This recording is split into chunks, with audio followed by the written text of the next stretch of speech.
Welcome to Building Science. Today we visit a glass manufacturer that has tasked their engineers, product developers, and researchers to improve and continue innovation on a product you might think couldn't be improved upon.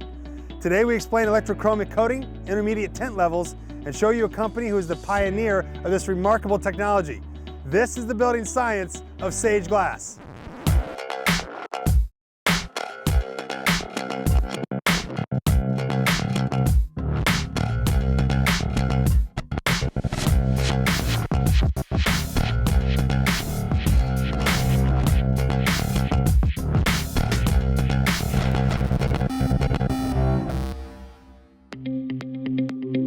We all love natural light. It's becoming an increasingly important part of what we want in a building. We don't want to be in a room with no windows, so windows appear. And then they get larger, and then they stop becoming windows and they start becoming entire facades with only the tiniest pieces of metal actually creating the structure. So you have an entire wall of glass. The problem with light is heat comes with it too, and glare comes with it too. And you have to be able to control that in order to provide a comfortable environment. So this is where SageGlass comes in.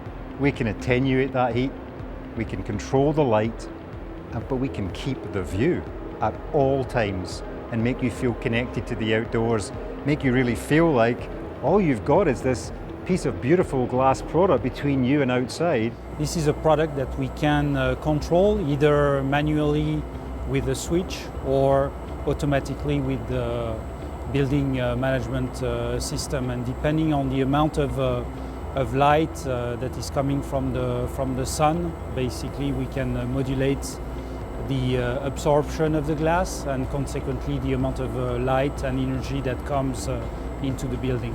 We've been developing and commercializing electrochromic technology for over 25 years now, and we're the clear leaders and pioneers of this technology. We're able to not just solve the heat and light control problems that architects have, but do it in a way that makes their building look nice too, which of course is really what they want.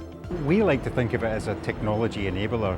We've created this cool technology and what the glass can do, but it's to enable people to experience the environment in a different way. The technology for electrochromics has been around for decades. The challenge has been to get it into a format that works for an architectural application, because number one, it has to be durable, and that's important, and it has to also have great performance in terms of its range of clear to tint and solar heat gain range. And then you've got to get it in a format that goes into a window. And then once you've done that, then you've got to figure out how to control it to make sure that you get the best balance of daylight admission, glare control, and energy performance in your building. Do you think when someone looks out their window in their office building, they think of the process, the time, the ingenuity, the 20+ years of research and development that went into SageGlass? No, they don't. But what they do think is that's pretty cool. Yeah? It switches, and they also think, I'm comfortable. I'm comfortable even in a high glare situation. I'm comfortable. I'm not feeling the heat gain coming in, and yet I've still got that connection to the outdoors. So if I'm in my office and I've got it in my office, I love it. Zoning is important because it helps balance the need for glare control with the need for daylight admission. So what zoning allows you to do is only tint the areas of the facade where you have direct sunlight glare, and then the rest of the facade you can put in a tinted state that allows enough daylight into the space so that you don't have to put the lights on, and also so that you can create a color neutral environment. The architect starts with a vision, and often the building owner or the key influencer, he doesn't say this is the glass I want, he says this is how I want the space to feel. We have got to listen to the needs of all those people, respond to them in different ways, but at the end of the day it's the customer, the user, the occupant that we really want to satisfy. We're at the forefront of electrochromics, and we can see the possibilities. As we interact with architects and our customer base, we see the ideas that they have and where our product can go, and then we bring that back to our R&D folks and we say, can we do this? How can we do this?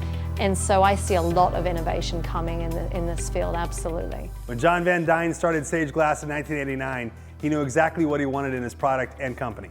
Spending over 20 years perfecting the engineering process and product, SageGlass now graces buildings and structures all over the world. Next, we look at the amazing process of how this is actually made. It's as impressive as the product itself. You are watching the building science of SageGlass.